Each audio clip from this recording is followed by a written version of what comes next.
must tell you, I'm really touched.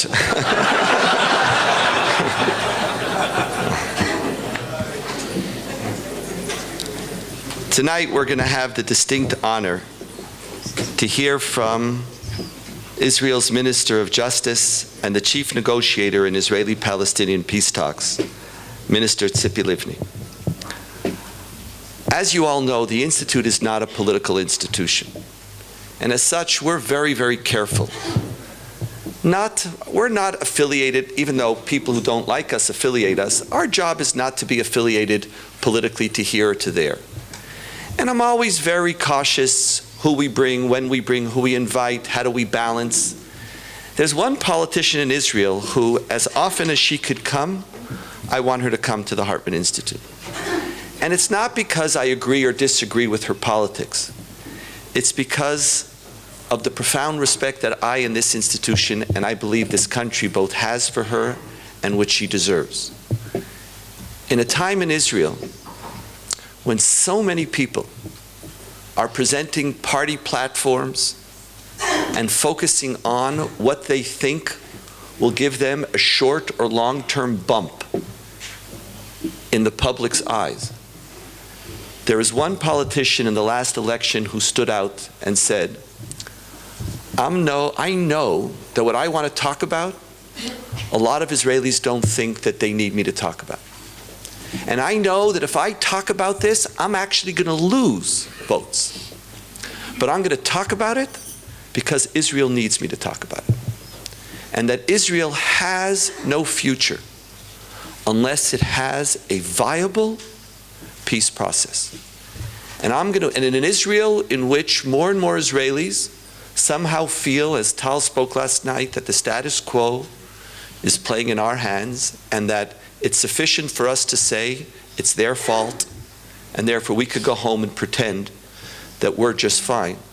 Tzipi Livni was one of the only voices in this country, and alone, with great courage, said, we need to walk in a different direction. And the meaning of my political leadership is to give voice not only to what people want to hear, but what people need to hear. Such a person I want to bring here as often as possible, and it is my pleasure to introduce to you Minister Tzipi Livni. Thank you and good evening. I'm here today as basically I'm going to share with you I'm here as a Minister of Justice, but in this new government of Israel, I took two different positions, but they are all connected, because one is to be the Minister of Justice, and the other is to negotiate on behalf of Israel in order to end the conflict between us and the Palestinians.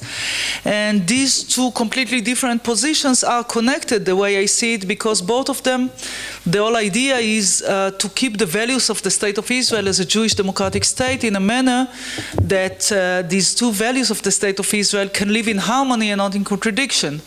So on one hand, I'm trying to put some substance to the word Jewish state in a manner that lives with the democratic values, and I believe that our Jewish values are basically, or we can share with the world also our values, and it is not contradicted with the values of the State of Israel as democracy, and democracy is not just a system of elections, but this is also a matter of values. And also I believe that the only way to keep the values of the State of Israel as a Jewish democratic state and having them living in harmony is to reach an agreement between us and the Palestinians based on the idea of two states for two peoples, that each state gives an answer to the national aspiration of different people, Israel as homeland of the Jewish people and the future Palestinian state as homeland for the Palestinians, and this hopefully take off our table the national claims of the Palestinians in Israel. But since I feel that I would like to share with you today not just the vision for the State of Israel, but my positions are basically based on my private experience as an Israeli. And this is quite a sensitive week for me, because I was born here in Israel this week, 55 years ago. No, please don't. I mean, my mother, it's not. The alternative is working. I mean, what can I do in order to stop this? And basically, it is a sensitive week because it is this week according to the Jewish calendar, but it's going to be next week according to the English calendar, and I prefer their calendar this year. But basically, I was born in Israel, and Israel was quite a different state. It was 10 years after the State of Israel was created. And when I grew up in Tel Aviv, it was different here, and it was also different in the way Israel was perceived outside of Israel, because I was born in Tel Aviv, and we lived in the same house, apartment house. My family, next door there was the family, ultra-Orthodox. Their daughter, my age, went to Bet Yaakov. And the other door was another family, Alfasi family, what is called the Mafdal of that days. They went to Bnei Akiva. I myself went to Beitar. And my parents used to be something that was, well, they were Orthodox. This is what my father told me, but yet my mother didn't cook on Saturday, but they watched television. I could smoke when I was in the army, but please don't smoke Saturday because we don't want I could do it at home. It was not about my health. It was about the religious neighbors not to see me smoking on Saturday because this can hurt their feelings. We can drive on Saturday, but not past nearby the synagogue. And we usually went on the holidays to the synagogue, and we all as children played there with the ultra-Orthodox, with also the other religious friends of ours. But basically, together we knew that this is part of something which is greater, and each neighbor and each one could choose different pattern or different way to respect Judaism and to feel that this is part of our tradition, this is part of our heritage, and it was not that important for all of us what each and one is doing at home. But since I said that I went to Beitar, it was not just because it was near my home. It was not. It was far away. The Scouts was closer, and also Bnei Akiva. But I grew up in a family that was an ideological family. Both my parents were freedom fighters, not terrorists, freedom fighters. They were members of the Irgun before the creation of the State of Israel.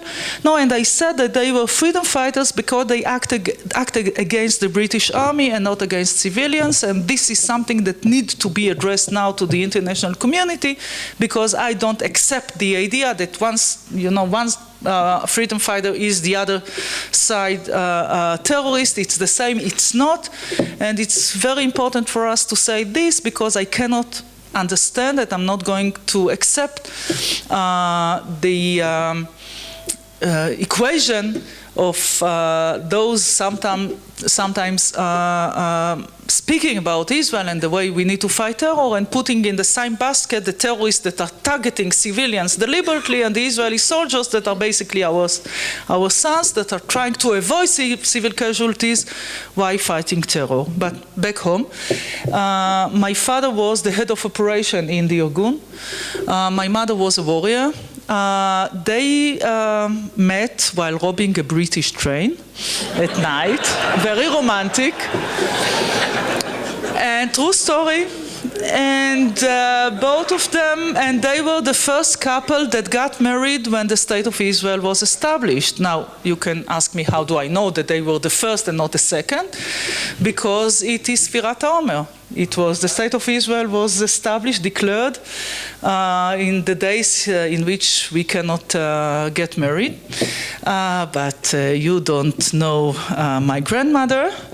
By the way, for my father's side, and she was not willing that both of them that just came out from the underground to the new state would live in sin, so she took the rabbi of Tel Aviv, like this, and she said to him, listen, this is a celebration day, they are going to get married, and this is what they did. So I know for sure that my parents are the first couple that got married in the State of Israel.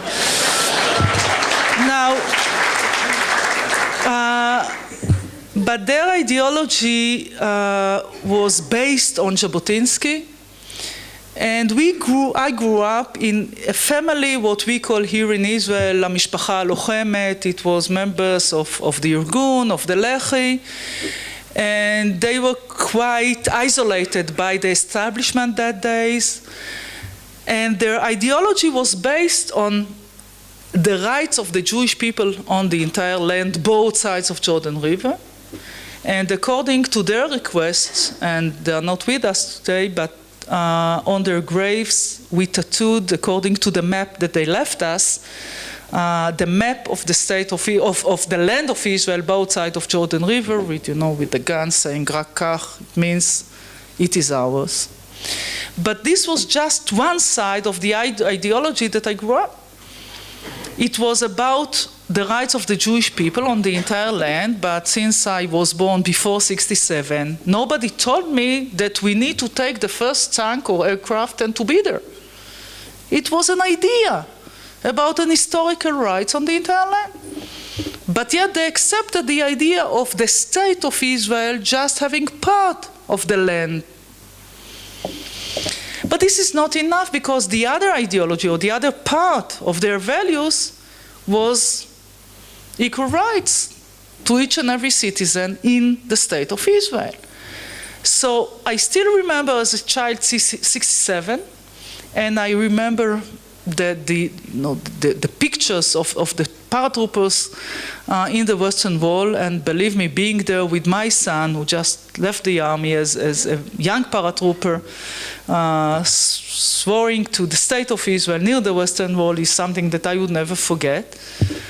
And I remember people dancing in the streets in Tel Aviv, because the idea was that it is ours. We just came back to the places that are part of the historical, that we have the biblical right, the judicial right, the historical rights on the entire land. So I still remember as a child the first visit in the Western Wall, in Ma'arat HaMachpelah, in Rachel Tomb, in all these places, like an experience that unites us all. Israel is from, the cities and the kibbutzim, religious, non-religious. It was not important. We had the same feeling that really united us. But the idea was that we can live happily ever after between Jordan River and the Mediterranean Sea. And part of this idea, and I don't know whether somebody remembers it, but Menachem Begin was thinking about giving the Palestinians also an Israeli identity cards. The whole idea was to live with them, not to control their lives. But 46 years passed without any real Israeli decision.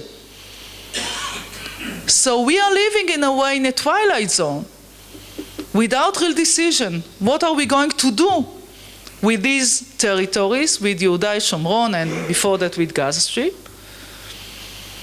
But during this time, part of the Israeli society, believing that the dream of Greater Israel came true, part of this vision is the settlements activities. The idea of the settlements belong to this vision of Greater Israel. And we need to build more and send more people to live there, in order to prevent any division of the land.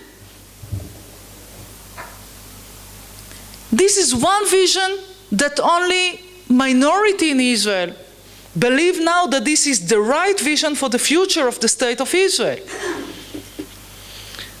But coming back to the obvious that was there in 48, in 58, in 67, we lost this understanding amongst us. What is the vision of the state of Israel? And Israel is less and less understood by the international community. Because the grandfather who really cried from joy when the state of Israel was established in 48 as a miracle in the Middle East, and we are a miracle in the Middle East, especially now when we are looking at this tough neighborhood. His son or daughter were in great worry when Israel was attacked by the Arab world in 67 and 73. And they all prayed for the future of the state of Israel, for Israel's security. But I don't know where their grandchildren are. Do they know what Israel is? What are the values of the state of Israel?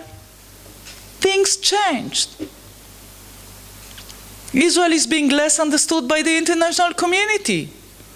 Because when we are looking at Israel, we are looking from a satellite point of view.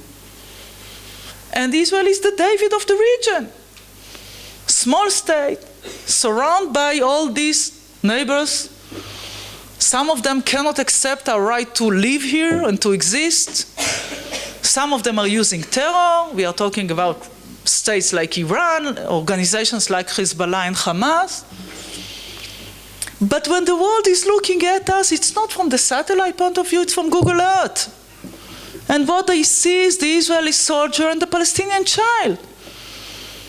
And they feel that we are the Goliaths of the region. And we need to address this gap between who we are and the way the world perceives or the image of Israel outside of Israel. But since we didn't make any decision since 67, any real decision, Israel is not being understood because the vision of greater Israel belongs now to a small minority in Israel. Most of the Israelis are talking in terms of two states for two peoples, but nobody can explain what's the use of building more and more or having more and more settlements activities, because the same moment in which you speak about security, people can understand it, because this is a tough neighborhood and we face terror and we need to address terror. But how does security connected to the settlements activities that basically belong to a different vision? So Israel is being perceived as a colonialist state who sent people to live in places that we want to keep. So some parts of the world, they don't accept or don't believe Israel. Those Israel speaking in terms of two states while continuing in building settlements. But the truth is that we have this and that in Israel.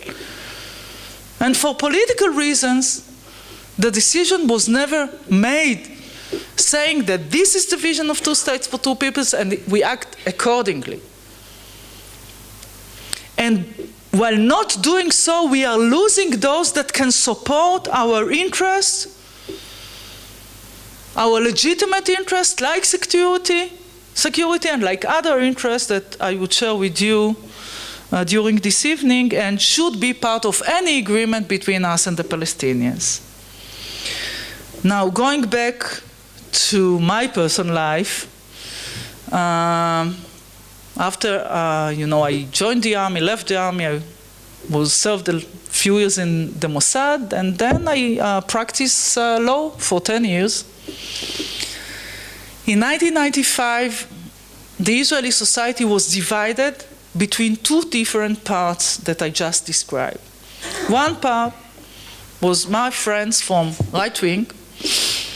We grew up together in Beitar, and they were talking, it was after Oslo Agreement, and they were talking about the land of Israel, about the connection of the Jewish people to the land of Israel, and I felt the same. But according to my values, the only way to keep the values of Israel as a Jewish democratic state is to give up part of the land, but have a smaller state, but having these values living in harmony, because otherwise we are going to be minority between Jordan River and Mediterranean Sea. And we have to choose between one of two options, and that's it. There is no third option. One option is one state between Jordan River and Mediterranean Sea.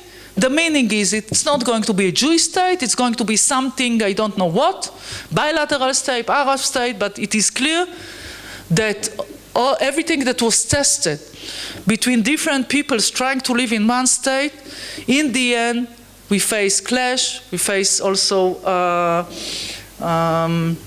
ongoing violence, and this is something that I believe is completely against the vision of Zionism the way I understand it. This is one option. The other option is to divide the land in accordance to the idea of two states for two peoples and keep Israel as part of the Zionist vision as a Jewish democratic state. But going back to 1995, it was few weeks before Prime Minister Rabin was murdered. It was Yom Kippur.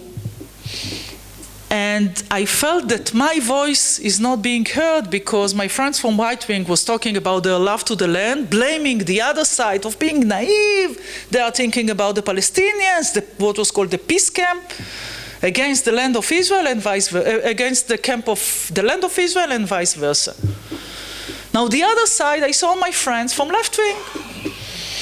They took their best jeans and t-shirt, took a glass of wine, waiting for the new Middle East to fall on our shoulders because Peres promised.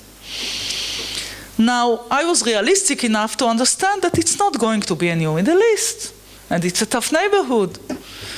And basically, as a lawyer by profession, I thought that Oslo Agreement was based was mistaken, not because of the idea of dividing the land or working with the Palestinians in order to give an answer to their national aspiration in order to keep our national aspiration. But you know, I was a lawyer, I practiced law, real estate, and I said that I wouldn't give a client of mine the possibility to sell his second-hand apartment and to give the keys of the apartment without getting the full consideration. And the Oslo Agreement was basically a memorandum of understanding, speaking something about in the future, giving an answer to the core issues. And I prefer real agreement that deals with all the core issues, that ends the conflict. An agreement that both sides, the leaders of both sides, can come to their people saying, listen, we got something, we gave something. Well, something it's undermining things that are very important, but basically this is the deal. And we believe that we took some risks, these are calculated risks, but this is something that we need to do. But this ends the conflict, because otherwise we are going to have just, something which is a piece of paper in an ongoing conflict. So my voice was not being heard because the two camps was blaming one the other. They were not talking, and nobody said, yes, we need to divide the land, but yes, we need to do it in another way of negotiations.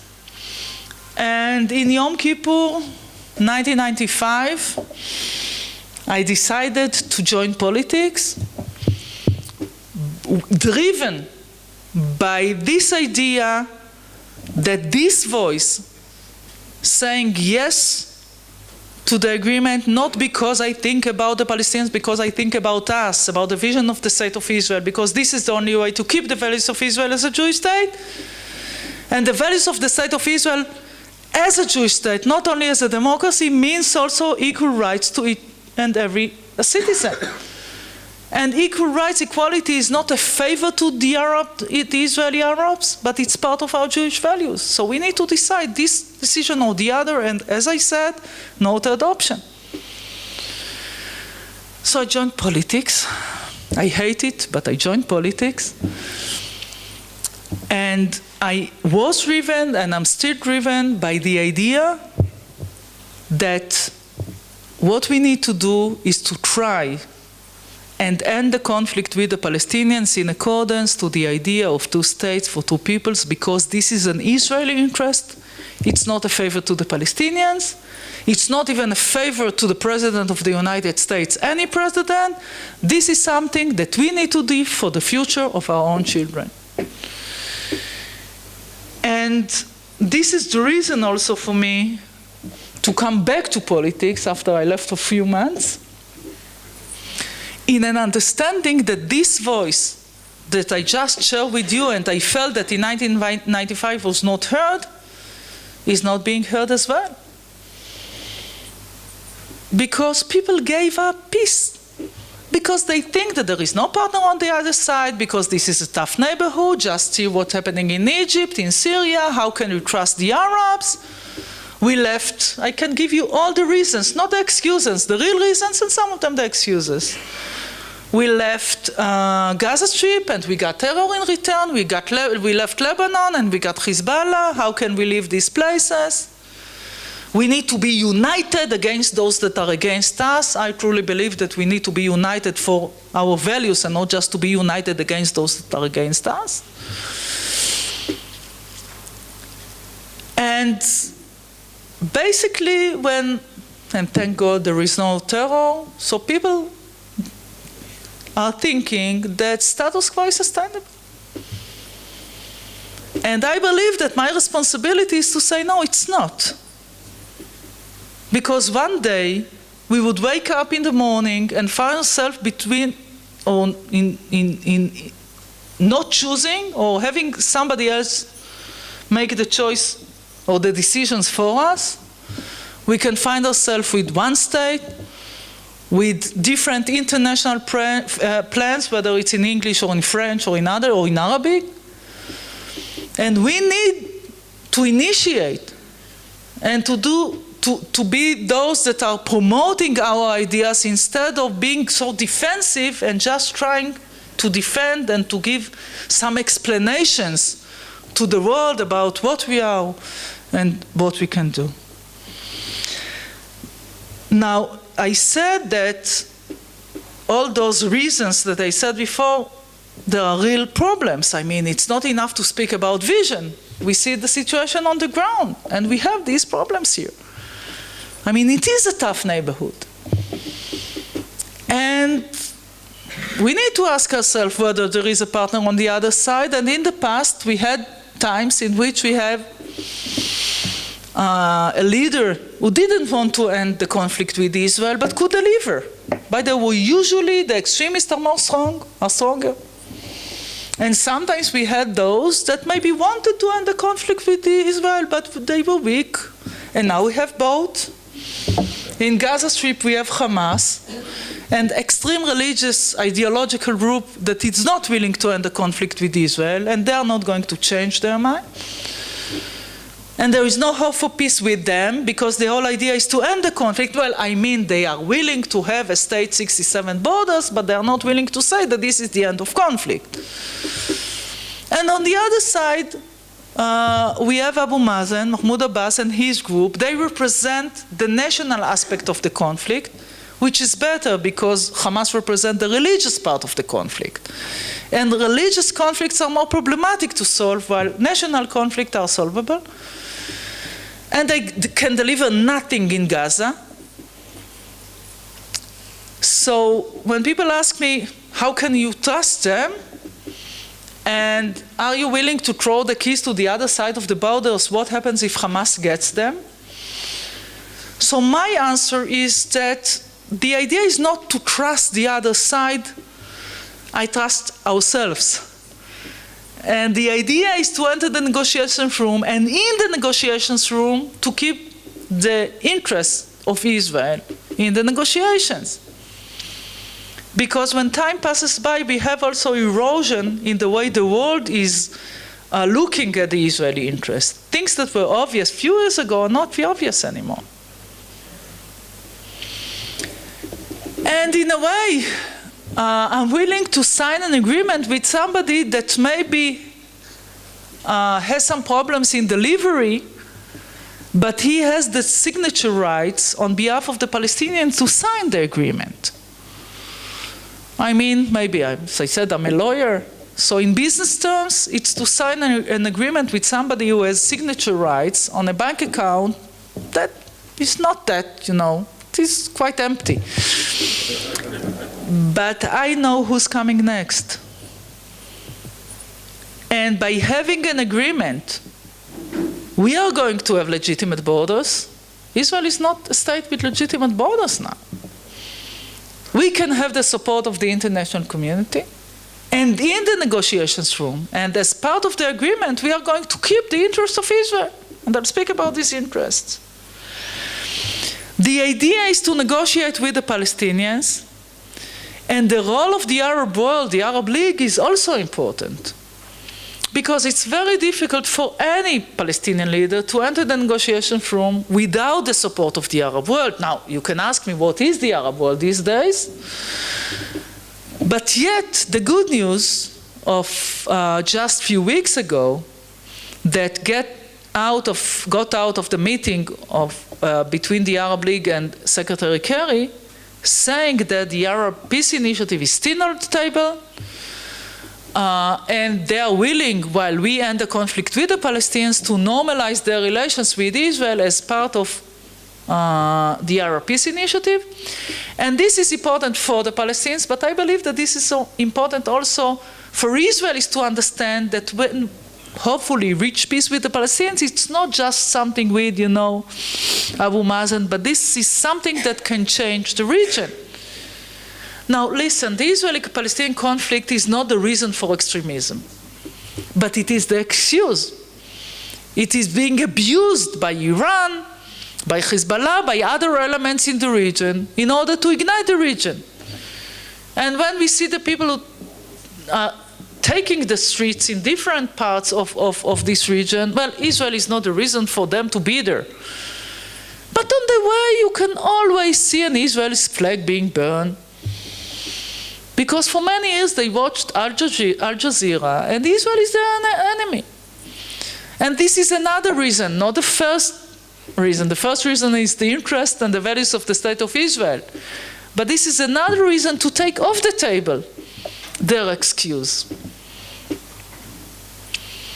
So the idea is to negotiate with the Palestinians, to sign an agreement with those who can, and those who have the signature rights, and to get hopefully the support of the Arab world. And this can change also the allies and alliances in the region, because we need to build again the camp of pragmatics in the region. Not only to support peace process between Israel and the Palestinians, but also this can unite us against those that are the threat not only of Israel, but also of the pragmatics. I mean, I heard about the Iranian threat in Arabic more than in Hebrew. But usually it's in closed doors. So we can work together with them. But as long as they understand that we are serious in the negotiations with the Palestinians and we want to end the conflict, and we are not just having negotiations for negotiations. Now, what's on the table? As I said before, I believe that we need to end, or to find a way to give an answer to all the core issues. The basis, of course, is 2 states for 2 peoples, that each state gives an answer to the national aspiration of the people, of different peoples, Israel for the Jewish people and the Palestinians for the Palestinians. And it is important to say that the way I see it, and this is part of the vision, the creation of the Palestinian state is the answer for or should be the answer for the national aspiration of the Palestinians, those who live in the territories, those who live in refugee camps, with a key on their neck, waiting for something that would never happen, being kept as political cards for so many years. And the creation of the Palestinian state is also the answer for the national aspiration of the Israeli-Palestinians, that are equal rights citizens as individuals, but their national aspiration is getting an answer elsewhere. So this is basically the whole vision. Now, in the negotiations room, we need to get an answer to our security needs. And this is something that needs to be negotiated. And I believe that on security, we can have the support of the international community, because the whole idea is to end the conflict and not to have an ongoing conflict, but with different terms for Israel and the Palestinian. And the role of the United States is very important on this. I mean, Secretary Kerry is doing the utmost, is working, is coming, is not giving up, is working with us and with the Palestinians. And it's an ongoing process. He left, but Two of his assistants are still here, working in order to try and relaunch the negotiations. And in the negotiations room, of course, we need to define the borders. Now, it is not important anymore what each and one of you thinks about settlements activities, whether it was part of, the heritage of the Jewish people and coming back to the land of our forefathers, or whether it was a stupid historical mistake. It's not important anymore. As long as we keep on going in accordance to the idea of two states. But I said it because we have what we call blocks of settlements. And most of the Israelis are living in these blocks of settlements. And the blocks of settlements are quite close to the green line that used to be the border until 1967. And the good news is that it takes only a few percentage of the West Bank. And everybody understands that we are not going to line the exact line of 1967.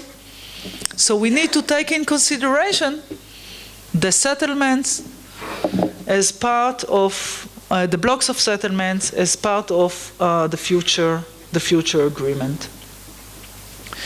Listen, I negotiated with the Palestinians in accordance to the Annapolis process for 8 months. Well, it's unfair to say I negotiated because Dr. Tal Becker was there with me. And basically he negotiated, I was there with him. And we didn't reach a dead end. We reached a point in which there were changes here in Israel, new government came, and in a way the negotiation faded. And it is very difficult to revitalize these negotiations after 4 years of stalemate, stagnation, lack of trust between both sides. And I decided this time to enter this government because 5 years ago I decided not to join the government because my understanding is that we need to make these decisions now. We cannot wait forever. And I know that there are those saying, well, it's not going to happen in our term, the one-state solution. But we cannot foresee what's going to be the exact moment in which we are going to lose legitimacy in the world, in which we are going to be pushed to adapt a settlement which is not part of our vision and it doesn't include our interests. So I believe that this is my responsibility to do so. And this is what I'm doing with Prime Minister Netanyahu in this government. And basically, in the end, as I said before, everything is personal. So I would like to know that I leave my 2 sons. One lives in Jerusalem. The other just left the army, going to see the world for 6 months. But I need to leave them something which is more than bank account as a lawyer, but a state with the values that I believe is part of the vision of Jabotinsky, is part of Zionism, is your values as well, is your vision and part of your values. A state which is secured enough in this troubled region. And this is the reason for me to have these 2 positions in the Israeli government as the Minister of Justice and hopefully the negotiator on behalf of the State of Israel. Thank you.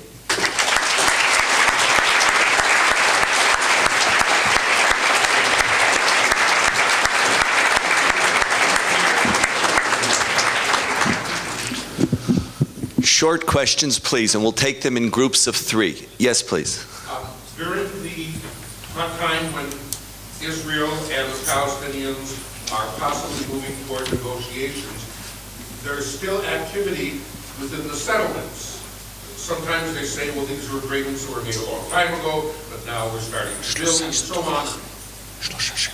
Is there some way that Israel could act so that it doesn't seem to be undermining the very negotiations they claim to be working toward? Thank you. Yes, please. Will any final resolution still require a referendum among the people of Israel for its confirmation? We're going to go one side. Yes, please. Take some To what extent is the Prime Minister in the camp that you were talking about? No, I'm sorry, I didn't hear. The very end, you mentioned Netanyahu, and years ago I had a conversation with Netanyahu in which he said, we'll simply make life difficult for the Palestinians and more will leave. And over time, we can control both parts. So has Netanyahu now moved to your camp? Is he now committed to a two-state solution in this negotiation process? Or are you out there on a limb by yourself? Another one. One more. Yes, please. I'm wondering what you think the role of American Jews is creating in bringing about a two-state solution, what the balance of criticisms from the diaspora is.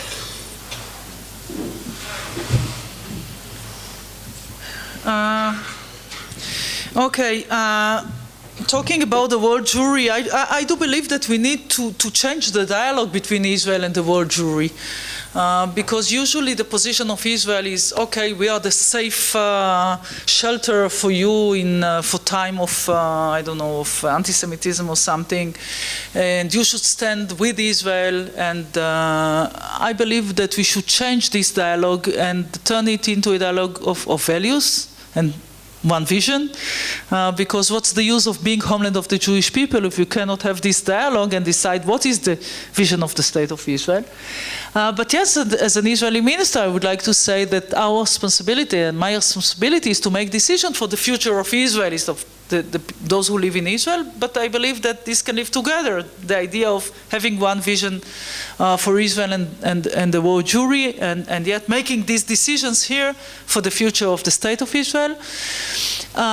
Frankly, there are also different opinions in Israel, in the Jews in diaspora. I mean, some supported and maybe still support, not maybe, and still support the idea of greater Israel, don't give up, not giving even 1 kilometer square to the Palestinians, be strong, and that's it. It's nice, but as I said before, it doesn't serve the interest of the state of Israel. I believe that this is a false vision, and it cannot work for us. So I would like to have those of you supporting the idea of two states for two people, supporting this idea also outside of Israel, saying that this is the Israeli interest, that when an American president supports the idea of two states, it doesn't mean that he's anti-Israeli and pro-Palestinian. It's not a zero-sum game anymore. And we can support this idea, not one against the other, because frankly, I know that some says that time works against the state of Israel. It's not true. Time works against those believing in two states for two peoples here in Israel and on the Palestinian side. So altogether we can share the same interests and trying to move forward toward negotiations. I said that 5 years ago I didn't want to join Netanyahu's government because he was not willing to say the two states words, and the government was based on what was there then his political or natural partners that shared the idea of greater Israel basically, and I was asked to join on top of this. And I had a bigger party, but yet it was less influensive, according to my understanding. And now Netanyahu shares the idea of two states. He speaks about it. And I can tell you that we are working together in order to relaunch the negotiations. I mean, If it doesn't share this vision, why to stay awake until 4 a.m. with Kerry without real meaning to do so? But basically, this is what we are doing together in order to relaunch the negotiations. But it is also clear that this is not, for me, I mean, it's not, it's a government in which you have also a part of this government still believes in Greater Israel or truly, completely, they don't believe in the idea of two states, which is bad news, but the good news is that they are willing to have negotiations. For them, referendum, and this brings me to the last question, or the first one, and for them, referendum is an answer, or saying, okay, you can negotiate, but in the end, let's go to the people. I didn't support the idea of referendum, not because I don't want to ask the people, but because I believe that this is the reason for elections, and we were elected in order to make decisions, tough one, difficult one, but this is our responsibility. But on this, I have differences with the Prime Minister. He is completely for referendum. I'm against it. In the end, we are going to have a majority this way or the other. But basically, the idea is to relaunch the negotiation. We share this, and we are trying, and we are working with the United Nations, with the United States in order to do so. The sooner, the better, because the understanding is that having the same stalemate and stagnation doesn't serve the interest of Israel. And talking about security, and since Secretary Kerry is so involved, we need to understand also that for Israel's security, the relations with the United States are crucially important. This is part of Israel's security. It's not just, a matter of friendship, values, and everything. It's also part of Israel's security.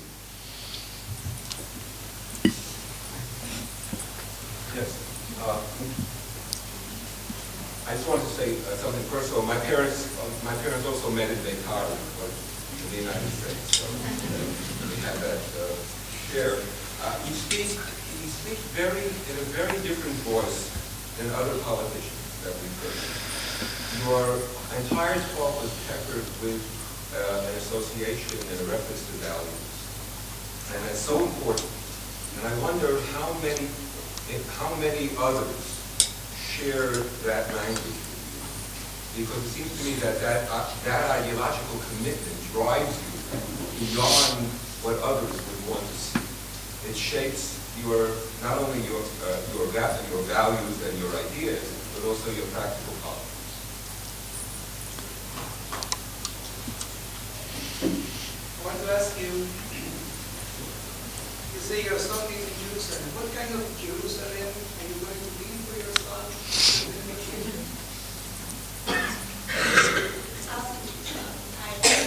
Can you also say a word about your other job as Minister of Justice, about the internal dynamics of humanity and the environment of getting along that you're trying to create within your side? About, excuse me? About issues relating to justice and humanity with your other job as Minister of Justice. I wanted to ask you if it's possible for you to tell us a little bit about what will be your position regarding the right of return, how the Palestinian side is reacting to that, and anything that you can expand on whatever the negotiations were when the second happens. Another one. Yes, please. We have an internal conversation about the settlements and settlement blocks, but from Google Earth, as you said, the world doesn't have that conversation. The world in Abu Mazen and my New York Times does not distinguish between Ramat HaShkol and Beit El. So how can we score that? I didn't understand it.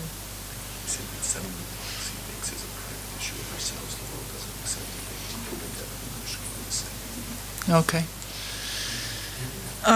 Okay, I'll answer this block of questions and then, but unfortunately I took more than 3 or 4 questions because I have some problems in answering some of the questions. Well, talking about other politicians is the last thing that I'm going to do. And also talking about how the end, how the final status agreement is going to look like in terms of Jerusalem or right of return and everything. I mean, I'm here, we decided that we'll address you, but now this is the most sensitive point in time while we are trying to relaunch the negotiation. I believe that the last thing that we should do is to speak publicly about positions or about what needs to be done before the negotiations and our expectations from ourselves or from the Palestinians. I believe, and this was our experience according to the Annapolis process, that when we build trust in the negotiations room, we could continue the negotiations, nothing leaked. And I want to make it clear that when we built trust, it was not that we gave the Palestinians what they wanted. It's because they trusted us that we entered the negotiations room not in order to stall time, but in order to reach an agreement. So even on, and we didn't negotiate at Jerusalem yet, so frankly this is something, it is on the table since Oslo, but part of the problem is that for many years we used publicly to play the blame game. We want to, they don't want to, they need to say before they enter the negotiations room no to the right of return, we give up this, they ask us to say a few things before we enter the negotiations room. And I believe that in this point in time we shouldn't do so, and especially on right of return, believe me, they know my position. Basically what I said is that the idea of two states for two peoples means that each state gives an answer to the aspiration of different peoples, and Israel is the Jewish state out of the two states. And the creation of the Palestinian state is the answer to their national aspiration. I understand your remark about that for the Palestinians, they don't make a distinction between what we call isolated settlements and the blocks. Because for them, everything is the same land that they, according to their narrative, they own this land, it is theirs, and the settlements are illegal and against the idea of peace. But yet, after 46 years, everybody understands that things changed. And those who want to end the conflict understand that is one thing, it's difficult enough, and I voted for the disengagement plan, and we uprooted about 80,000 people. And since most of the Israelis are living in the blocks, and since it takes only a few percentage, we have more understanding also in the international community that we need to redefine the borders. And we get also in different positions by the United States, by Europe, but it needs to be negotiated. But it is clear that the Israeli interest is to keep these blocks.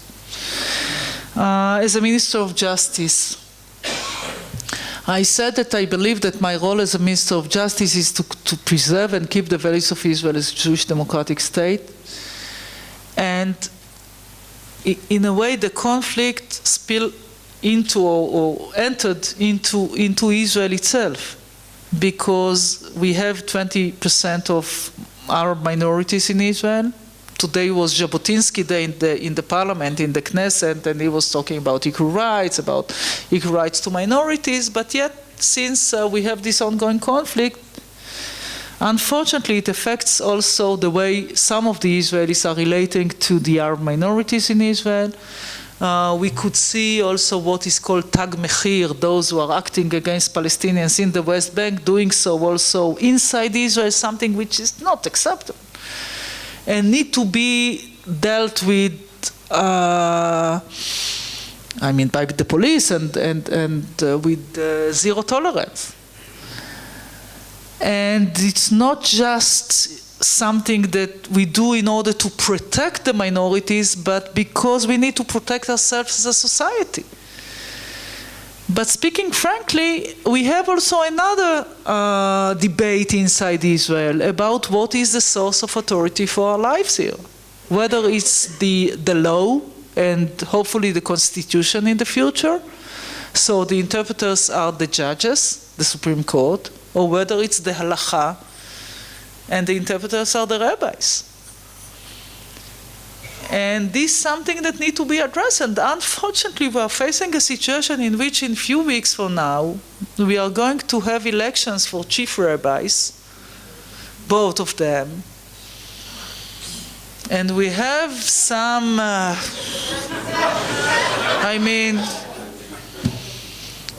those rabbis speaking up against Arab, not giving rooms for Arabs, not renting apartments, against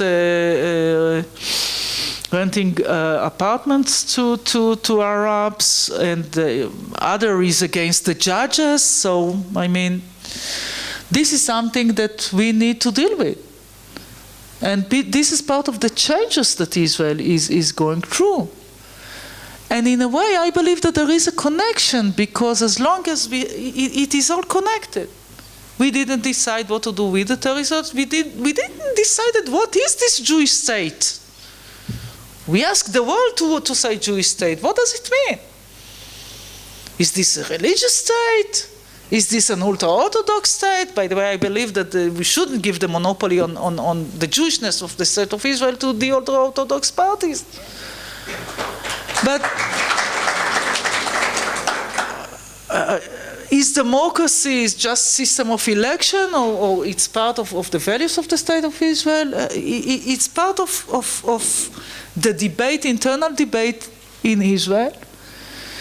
And it is connected because the small group that still support the idea of Greater Israel, usually they relate also to the halakha, to the Torah, as you know, the source for the rights of the Jewish people on the entire land. And so the clashes are connected. It's not different debates. It is connected. It's the same groups, basically.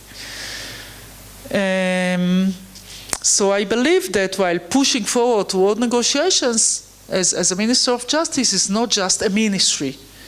I believe that I need to speak up, not all, to act as we can, but also to speak up for these values and against those that are trying to change the nature of the state of Israel as a Jewish democratic state.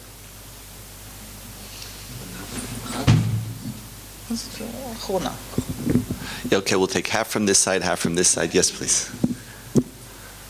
Yes, please. Tzipi, thank you very much. There are many versions and drafts of the new basic law. Israel is a Jewish and democratic state, which is exactly what we were talking about. Is this the right time to be having this debate, and what do you think it's going to look like in terms of anthems, laws, minorities, etc.? Okay. Yes, please. What is security assurances? I know you said you didn't want to speak in specifics, but what security assurances can you say you'd like to see in the final status negotiation? Given the unrest in Egypt now and what's going on there, how do you see this? How do you see this impacting the negotiations that you want to put forward? Just in terms of the negotiations with this surrounding them. Last one. Yes, please. As Minister of Justice, what do you think is going to happen Rosh Chodesh Av at the Kotel? Well, basically, I myself, when I go to the synagogue, I go to Ezrat Nashin, I put this, and I don't put kippah and don't put tefillin. And for me, for many years, it was a kind of a bizarre situation to see Neshot HaKotel praying at the Western Wall. But I believe that this is their rights to express their faith in a manner that they believe is the right thing to do. So I believe that, as I said before, I believe that they have the right. I know that there is now a new committee working on this, but I said that since our court stated that the last thing that we need to do, and we cannot arrest them for trying to pray in the Western Wall, I think that we shouldn't reverse the wheels of history to the days in which they arrested him. So hopefully they can pray, but there is a new committee, and I don't know what's going to be the results of this new committee, but this is my position. Talking about Egypt, I discovered when I saw all this, what we call the Arab Spring or the Islamic Winter, who knows, that each and one of us is looking at the situation and takes the same realities in order to say, I was right. And for those right-wing in Israel, those that are completely against any agreement in good times and bad times, they say, look at the situation, let's stop and wait until everything changes, settles down, and then we can see what is the next best step. I said, listen, it's like an animal stopping in the middle of the street when a car is coming. We cannot stop now.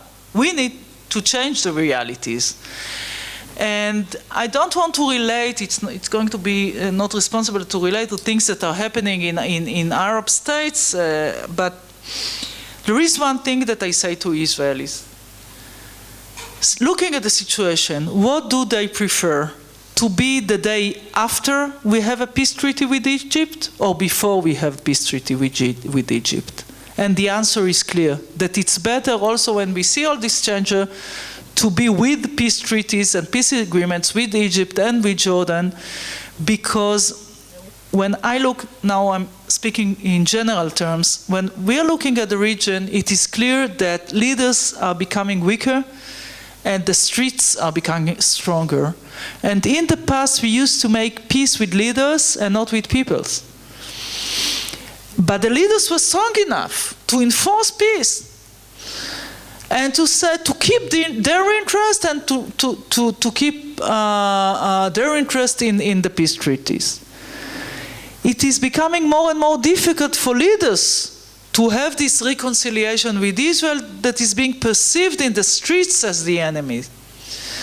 So I believe that the right thing to do is to try and reach an agreement, the sooner the better, as far as we can, because it's going to be very difficult. I don't want to relate to the details of security.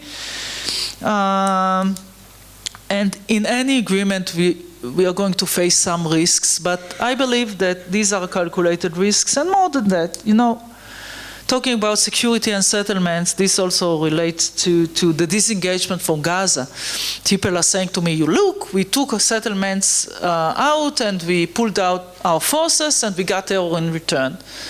And the answer that I asked them, okay, do you want to replant Gush Katif in Gaza? Is this the wise thing to do? So hopefully they say no, usually they say no. So everything is a question of security and not of settlements. But on security, I would share with you another decision of mine that is related to another place, another conflict, but we can learn from this. And this is the second war in Lebanon. And I was there as a Minister of Foreign Affairs in the Israeli cabinet. And when it comes to Lebanon, we had three options. One is to keep south part of Lebanon, but we tried it for many years, and it didn't work for us. The other possibility is to take our forces at night, as Barak did when we left Lebanon. And the third option was to try and work to regain deterrence by giving them, at first the shock that Israel is acting, and then to work with the international community that is not that effective, but yet it created a change altogether. So the choice in the Middle East is usually between bad options. This is the situation. And sometimes we need to take risks, but they are calculated risks. And Israel's security doesn't come just by keeping land. And we need to have these discussions in the negotiations room with the United States, with the Palestinians. And as I said before, I believe that Israel's security is also based on the relations between Israel and the United States. And talking about the basic laws, whether this is the right time, it depends on the outcome of all these basic laws. When I joined the parliament, I said before that I was driven by the idea to end the conflict, but I was in the constitutional committee in the parliament, and I believe that Israel needs to have a constitution, and unfortunately for 65 years we didn't find a way to have a consensus on the nature and the substance and the wording of the Constitution. And I believe that we shouldn't wait for a consensus, because we cannot gain a consensus, and we should use the majority that we have now, hopefully, in order to form maybe the principles for Constitution. Maybe it's risky, I don't know, because there are those that are trying to take one of the values of the State of Israel and to upgrade this value on the other, and to have Israel being more Jewish and less democratic. And I believe that it should be equal. It's both sides of the same equation, and with the same degree, constitutional degree. And we have this debate inside the government and in the parliament.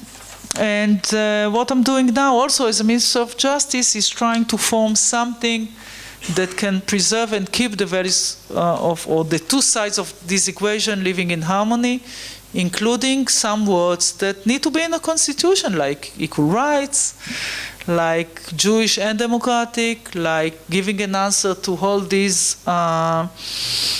or to the debate that we have now within the Israeli society. And I believe that constitution is needed, because otherwise we can turn into different tribes that are living in the same place without real joint vision. Now, the idea of being different tribes is wonderful, because I believe that this is part of the beauty of the State of Israel. You know, we observe people who came from different parts of the world, and it is a kind of a jigsaw in which you have different parts, and all together it's a new picture, beautiful picture. And I believe that the State of Israel is a beautiful picture. But yet, talking about the future, we need to have a common vision, and I believe that we should create this vision not just amongst Israelis, but also with the world Jewry. Thank you.